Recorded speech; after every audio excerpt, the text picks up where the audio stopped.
¿Ahora qué pasó? Alfonso. Sí, hola, buenos días. Bueno, buenas tardes ya. Efectivamente, buenas tardes. Ya terminando de trabajar casi. Muy bien. Alfonso García Aranzábal es médico y escritor. Vamos a hablar de tu labor literaria, pero de inicio me gustaría que contaras algo de tu vida. ¿Naciste en Madrid, por ejemplo?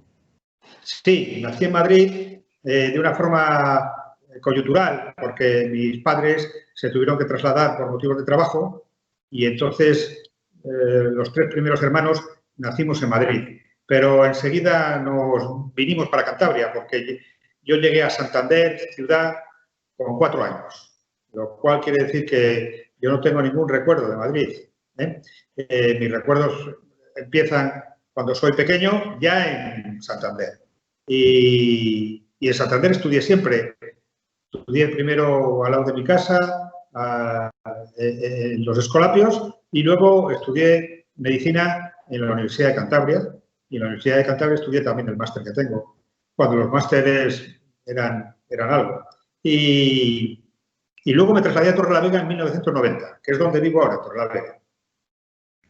¿Has trabajado en temas sociales con tu labor de médico? Sí, estuve 22 años trabajando desde aproximadamente el año 1889 hasta el 2012 en temas de drogodependencia. En concreto en una comunidad terapéutica en régimen de internado. Teníamos convenios con el Ayuntamiento de Madrid que nos mandaba muchachos con dificultades de este tipo y estuvimos trabajando hasta el 2012 porque en el 2012, con la crisis que tuvimos, pues lo primero que se ahorró fue en temas sociales y entonces dejamos de recibir muchachos y tuvimos que cerrar. En ese momento yo me quedé sin el trabajo que había desarrollado durante muchos años, además son temas súper especializados y estuve unos años ahí un poco desorientado, haciendo algunas sustituciones y después puse un centro de reconocimientos, que es en el que trabajo actualmente y que me permite vivir más tranquilo, ganarme la vida más tranquilo y me da más tiempo para escribir. ¿Lo tienes en Torrelavega, el centro? Sí, en Torrelavega, sí, que es donde vivo y donde trabajo. Bueno, ahora vamos a hablar de tu literatura. Muy bien. Yo tengo aquí un listado. Bueno, en principio tú escribes relatos. Sí, el relato de ficción.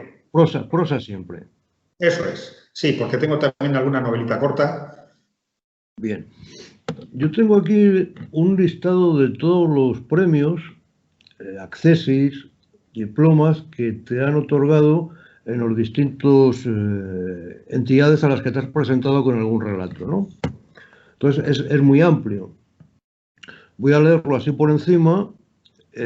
Concursos de primero y tercero de Cuentos de Oro en el Ayuntamiento de Santander, relatos de la Cofradía del Ojal de Torrelavega, concurso de la Sociedad Cántabra de Escritores, relato corto Miguel de Vives, concurso internacional de relato Ecoparque de Trasmiera. Bueno, es una lista muy intensa además. ¿Cuándo empezaste a escribir? Bueno, yo empecé a escribir alrededor del año 2005. El primer concurso que gané fue en el 2005. Ya llevaba unos meses escribiendo, pero solo unos meses más. Empezaría en el 2004, 2005. Quizá probablemente como un escape al tipo de trabajo que tenía un estrés importante y el escribir me relajaba. Y me relajó empezar a presentarme a algún concurso también. Y bueno, pues para mi sorpresa empecé a ganar alguno. Luego estuve un tiempo ahí sin escribir. Bueno, el trabajo me lleva mucho tiempo, mucho tiempo. Y lo volví a hacer a partir del 2012, que como he contado, dejé de trabajar en estos temas y entonces lo volví a retomar. Y me presentaba y me presento a numerosos concursos de relato porque primero me demostraba a mí mismo que lo que hacía tenía un sentido y que lo que hacía interesaba a los demás y además tenía una cierta calidad. Eso, al ganar algún premio, pues te lo demuestras. Y después, además, me servía para empezar a tener un cierto currículum en esto de la literatura, porque yo no tenía nada de nada hasta entonces.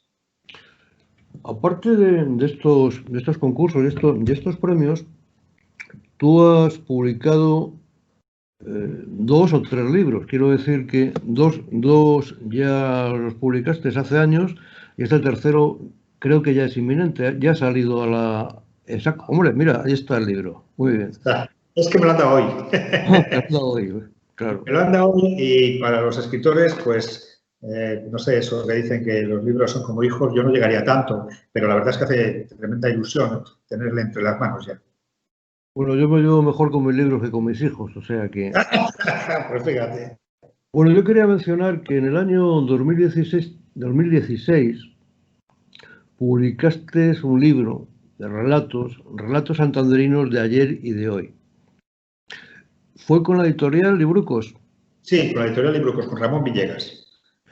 Y en el 2018, 2 años después, El secreto del cerro de San Pedro y otros relatos de Cantabria. También con Librucos, ¿no?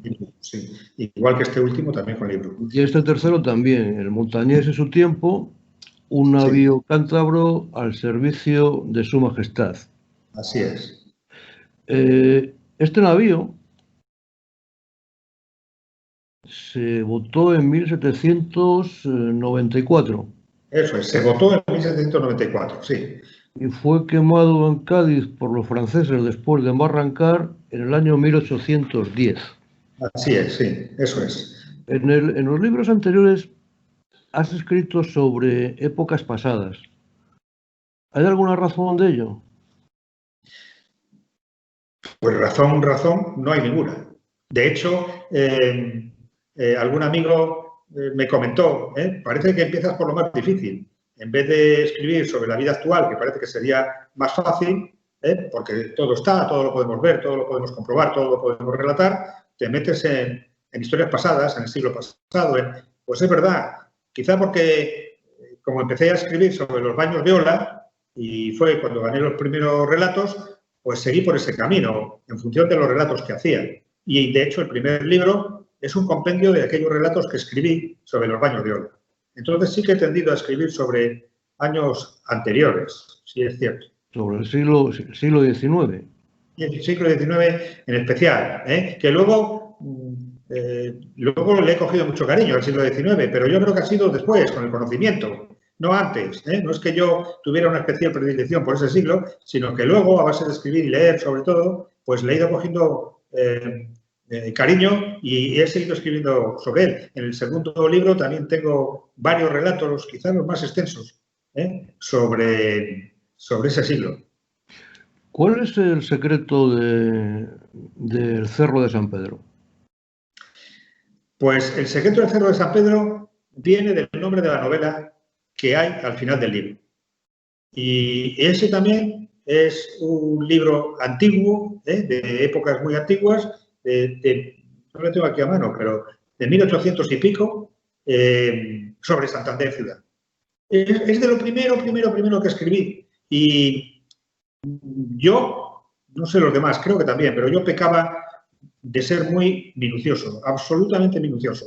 De tal manera que describo la ciudad, pues eso, minuciosamente, y tuve que estudiar mucho, leer mucho, y realmente en aquellos momentos, si en una calle había 2 escalones y yo los enumeraba, era porque estaban allí, porque estuvieron allí. Entonces, es una novela policíaca, de los pescadores, del ambiente de Santander de aquel tiempo, basado en un marco real de lo que estaba pasando en aquellos momentos, de cómo era Santander en aquellos momentos. Y el nombre, pues viene de ahí, de esa novela, aunque tiene otros relatos, porque yo lo que más hago son relatos. Hago más relatos porque, como me presento a muchos concursos, voy recopilando relatos. Unos se ganan y otros no, pero los voy recopilando luego en los libros que escribo. Entonces, tiene un montón de relatos y luego esa novela que te estoy comentando.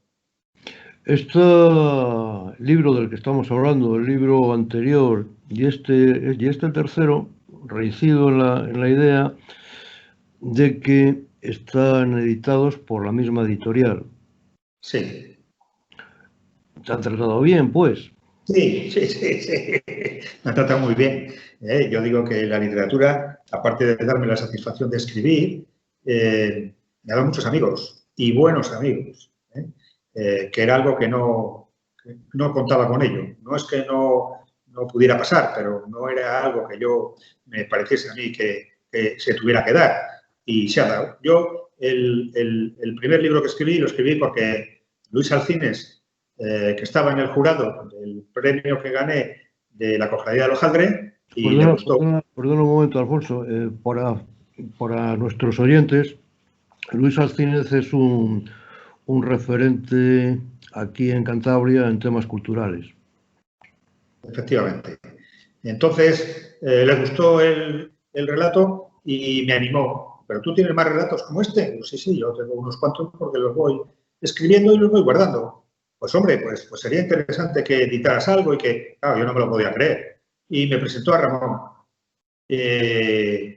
Ramón le enseñé un poco de lo que tenía y le gustó también y tuvo confianza, porque no podemos olvidar que los editores son los que pagan los gastos de editar un libro.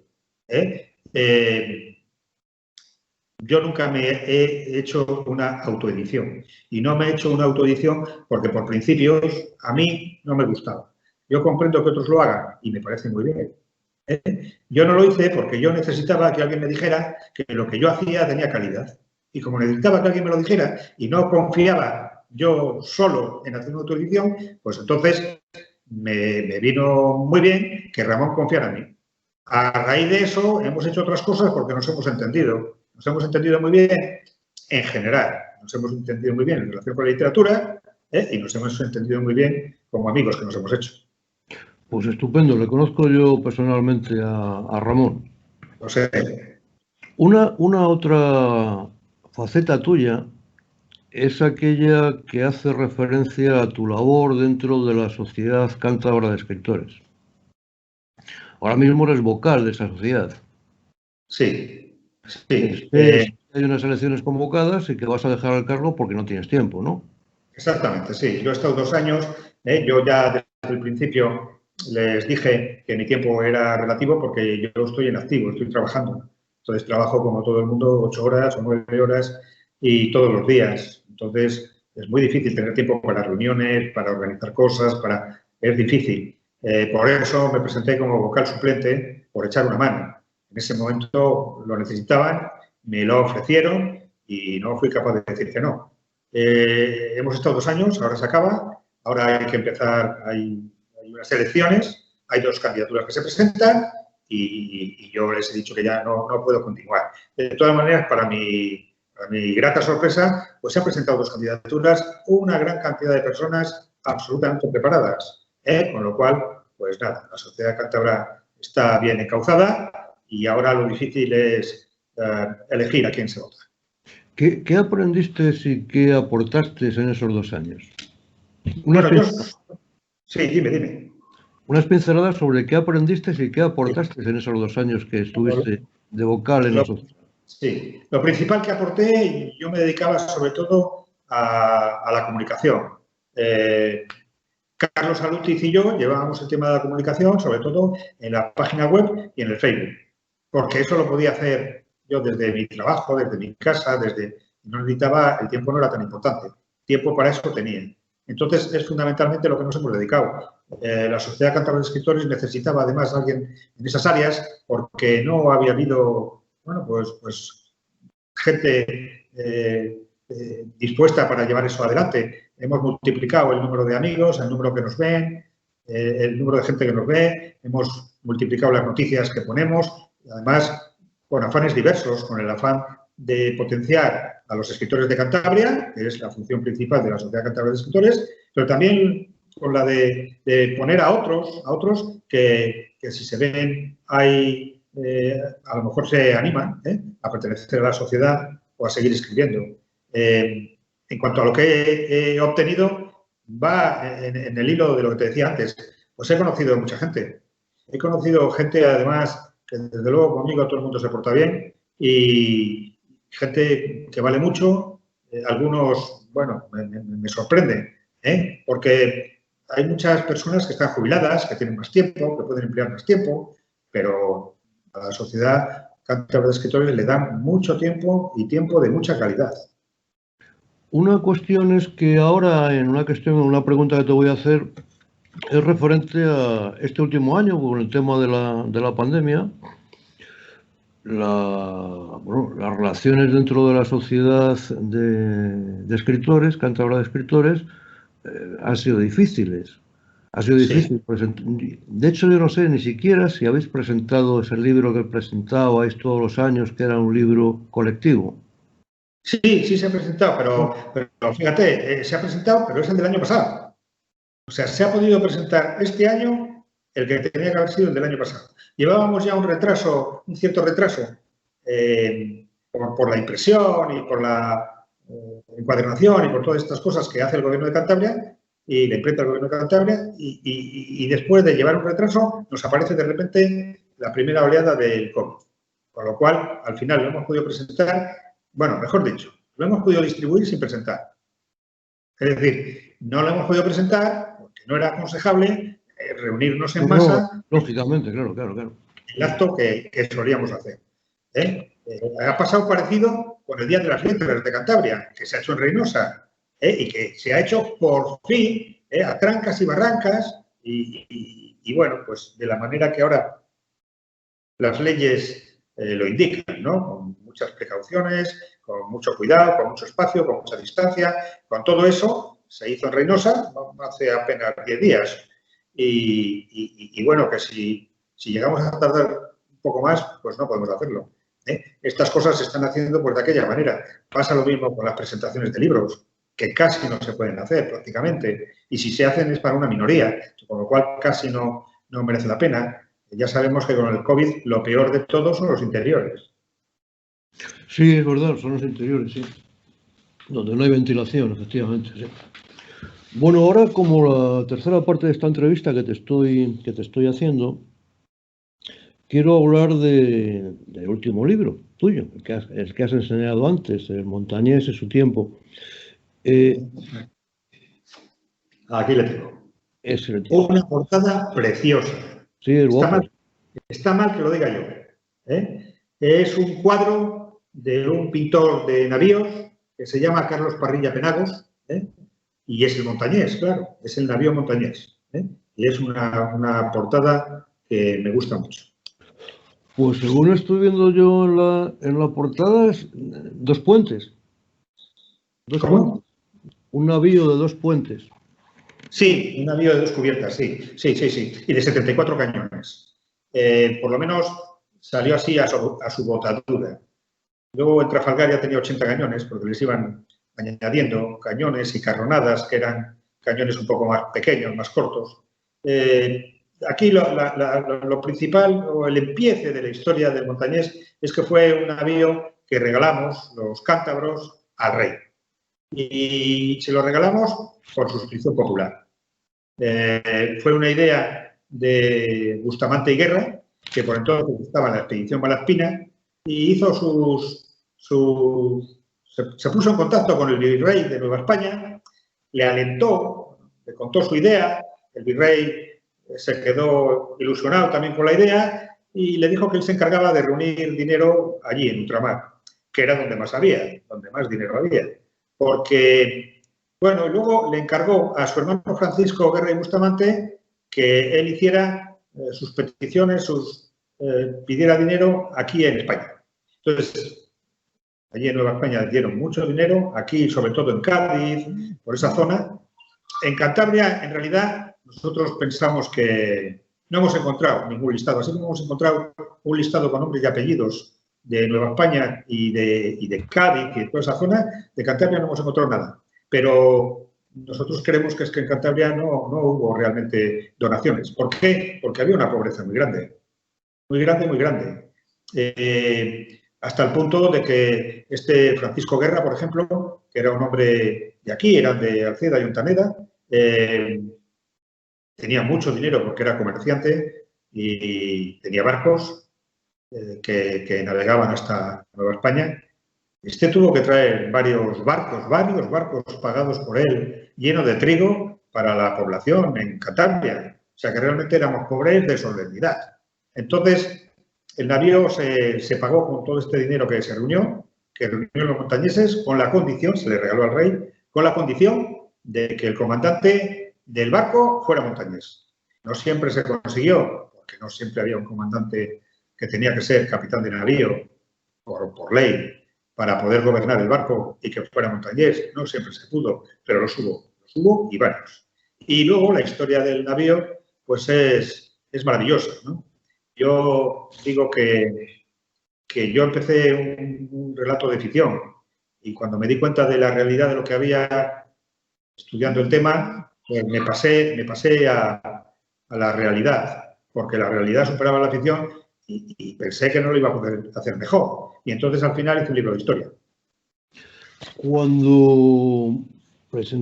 Cuando presentes el libro, enseñarás, mostrarás en todas las fotografías, no, todos los dibujos que tiene el libro, ¿no? Que tiene varios. Las ilustraciones, tiene muchas ilustraciones, pero muchas, en color. O sea que realmente el libro, y luego tiene unas páginas dobles del Museo Naval. O sea que realmente es que el libro es una pequeña maravilla. Mira, para que todos vean la doble paginación del libro. Sí. Es una preciosidad. Es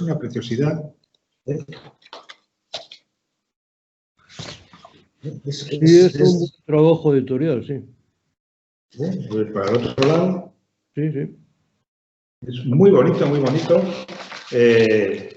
Aparte de todas las ilustraciones que el libro por sí mismo pues puede tener, que va teniendo. Sí. Y el libro, en 2/3 de su contenido, pues es la historia del navío, que como te decía, pues el navío estuvo de 1794 a 1810 pues en escenarios importantísimos, en la Guerra de la Independencia, en Filipinas dando la vuelta al mundo, escoltando al galeón de Manila, en la guerra del Rosellón, luchando en la batalla de Rosas, la bahía de Rosas, en fin. De Trafalgar, no se nos puede olvidar Trafalgar, no se nos puede olvidar Trafalgar porque quizá era el navío mejor en esos momentos, de más categoría, porque este navío fue un navío, en la construcción de los navíos de línea hubo una evolución desde la manera de construir inglesa, francesa, y luego se hicieron remodelaciones, mejoras, y este estuvo en el mejor momento de construcción. Realmente, en el momento de su flotadura, se hicieron comparaciones previas con otros barcos anteriores y los superaba a todos. Era de los mejores navíos del mundo en ese momento. De 1794 a 1810, las relaciones entre España, las potencias que entonces eran, entre España, Francia e Inglaterra, fueron muy variadas. Iban y venían. Realmente... sí, uno no sabía muy bien. Fíjate, hasta el extremo de que los barcos cuando venían a España desde América no sabían muy bien, iban con mucha precaución porque no sabían muy bien quién era el enemigo. Porque cuando ellos salían de América, el enemigo podía ser, y cuando estaban navegando, podía cambiar a que fuera Inglaterra. De hecho, el famoso... naufragio, que no fue un naufragio, que los ingleses cañonearon a la famosa Mercedes, la Mercedes que se hundió y que los que nos están escuchando quizá recuerden que hace unos años aparecieron unos cazatesoros americanos que aparecieron de repente con cubos llenos de monedas de oro, pero por cientos, y que no se sabía de dónde habían salido y que se empezó a sospechar que lo habían cogido de la Mercedes, que se hundió porque la hundieron los ingleses cerca de Cádiz. Eso, que es otra historia muy bonita que también viene recogida dentro del libro, es para explicar que cuando venía también Bustamante y Guerra con 4 fragatas, porque volvía de América, porque había acabado ya su estado de gobernador de Montevideo, pues se encontró con que los ingleses, con los cuales no teníamos ningún problema de nada, resulta que empezaron a atacarnos sin declaración de guerra previa, además. Entonces este hombre, cuando se encontró con 4 fragatas inglesas, no pensaba que le iban a atacar. Además, iba cargado de mujeres y de niños, porque volvían de haber pasado muchos años allí. Dinero también. Sabían los ingleses que llevaban dinero y que llevaban mucho dinero. Por eso les confinaron a que se rindieran. Y como en aquellos tiempos uno no se podía rendir sin esta batalla. Y entonces no se rindieron, cañonearon una fragata, la hundieron y los demás tuvieron que rendirse. Y se quedaron pues con casi todo el dinero que llevábamos, casi todo, respetaron muy poco. Eso que estás contando es una vicisitud bélica con los ingleses. Otra fue en Trafalgar. También luchó contra, bueno, en este caso era Nelson, los ingleses. Sí. Pero luego, en cambio, luchó contra los franceses. Sí, la guerra de independencia. En la guerra de la independencia, después de Trafalgar, pues estábamos muy maltrechos. A partir de Trafalgar, la Marina española pues quedó muy mal y además ya no se construía al mismo nivel que se construía antes y realmente nuestros efectivos cada vez eran menores. Empezó el declive. Al empezar el declive de la Marina, empezó el declive del comercio con Américas y empezó el declive de España. Bueno, pues allí, en la bahía de Cádiz, quedaba lo que quedaba de Trafalgar. Pero allí también estaba la armada francesa, también estaba allí. Se acercaban los franceses por tierra para conquistar Cádiz, porque era donde el único reducto que teníamos todavía, además con las fuerzas políticas. Y entonces la población de Cádiz quería echar a los franceses y luchar contra ellos. Pero claro, era muy complejo, porque además estos navíos estaban metidos en la bahía y estos navíos son muy grandes, son grandísimos.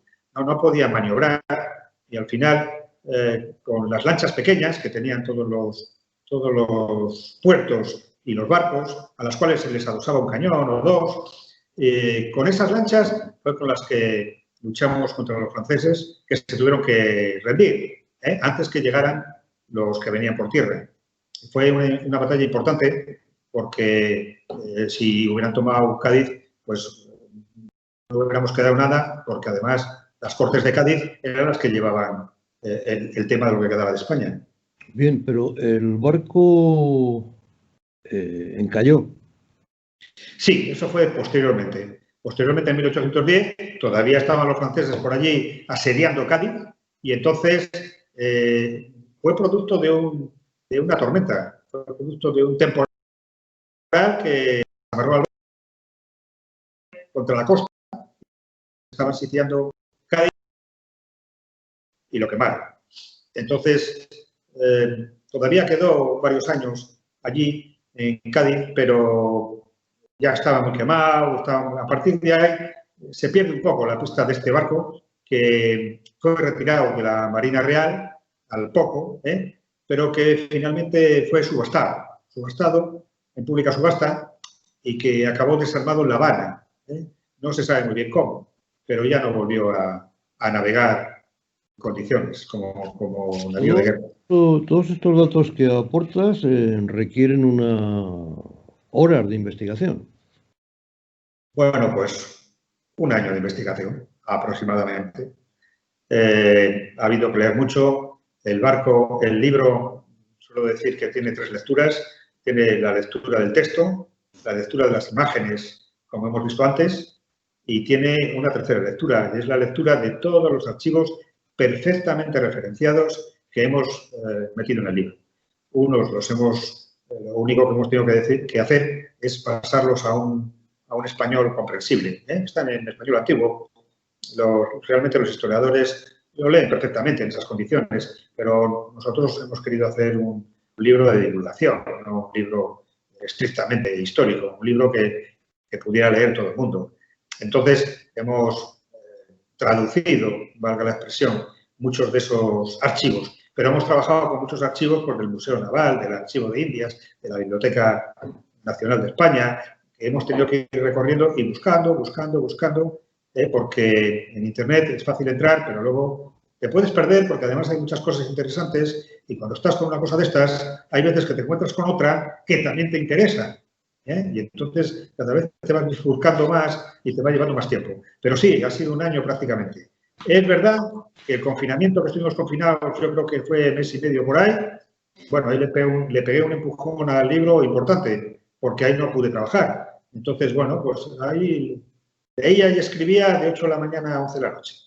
Entonces, mes y medio de ese horario da de sí. Que, por cierto, ¿tú cuándo escribes? Bueno, yo he escrito mucho en el trabajo también. Porque antes, cuando empecé, como todo el mundo puede imaginar, al tener un centro del tipo que yo puse, eso va despacio. Hay que ir poco a poco, hay que hacerse una clientela, y entonces hay muchos espacios muertos. Cuando viene alguien aquí, se le hace el reconocimiento, se tarda X tiempo y luego a esperar que venga otra persona. En esos tiempos yo escribí mucho y luego los fines de semana. Pero ahora ya el trabajo va mejor, tengo menos tiempo para hacer eso y tengo más que escribir en casa. ¿Qué pasa? Que los relatos me llevan menos tiempo. Yo un relato lo escribo con relativa facilidad, me lleva mucho el corregirlo, porque corrijo, pero me lleva menos tiempo. Tú haces algo que empiezas y acabas. Y luego te metes con otra cosa si tienes más tiempo, si no, no. Pero claro, cuando he escrito alguna novela o cuando he escrito un libro como este, ya empiezan a ser tan densos, eso requiere más tiempo y no te valen tanto los tiempos muertos. Porque los tiempos muertos con un relato, bien, porque hilvanas más o menos enseguida. Una cosa más densa necesita más tiempo. Bueno, yo para finalizar, Alfonso, ¿cuáles son lo que tienes entre manos, los proyectos? ¿Tienes previsto escribir alguna novela? Bueno, yo siempre tengo entre manos algo, porque como me gusta además hacer relatos, me gusta escribir, me gusta presentarlos en los concursos, que el tema de los concursos nos daría también para seguir hablando mucho, porque es un tema complejo, difícil, complicado, ahora escribe mucha gente. Bueno, pues siempre estoy metido en algo. Lo más inminente, pues ahora tengo un par de artículos en la revista Los Cántabros, que ya escribí en su día, me pidieron que si podía escribir un cuento de Navidad sobre Cantabria, lo hice, quedé contento, ellos también, y entonces me han propuesto, aprovechando el libro del Montañés, pues escribir un artículo sobre el Montañés, que es mucho más conciso, mucho más concreto, más cortito, en fin, es de otro estilo, pero está muy condensado, está muy bien también. Y un artículo sobre la real expedición de la vacuna, de la viruela, la que llama la Operación Balmis. Que le ha puesto ese nombre a la operación que tuvo que hacer y que hace la policía, los militares, en ayuda por el COVID. Sabéis que los militares han estado durante mucho tiempo desinfectando en muchos sitios, los hemos visto en la televisión, los hemos visto en muchos sitios en los que tenían que ayudar. De hecho, estuvieron poniendo un hospital, el hospital que llaman del IFEMA, en fin, y ahora pues están también haciendo llamadas.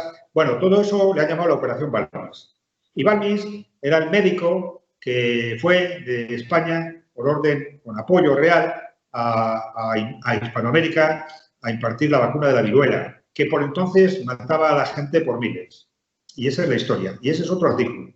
Tengo pendiente, ya veremos para diciembre por ahí, ahora se celebra el centenario de un arquitecto muy importante que tiene 4 obras que son Patrimonio de la Humanidad en Portugal, se apellida Castillo y es de Agüero. Y entonces van a hacer un libro sobre él, histórico, y una pequeña parte va a ser de ficción. Y ahí me pidieron que si me animaba a escribir un relato de ficción y ahí estoy, en eso. Y luego, pues siempre tiene uno alguna novela entre manos, tengo una entre manos también. En fin, siempre tiene uno alguna cosilla por ahí porque escribo bastante, la verdad. Y claro, vas editando, las ediciones no se pueden hacer pues todos los años, ¿no? Vas haciendo, como ves, yo he hecho un libro creo el 16, el 18, ahora el 20, poco a Sí, poco. cada 2 años. Así es.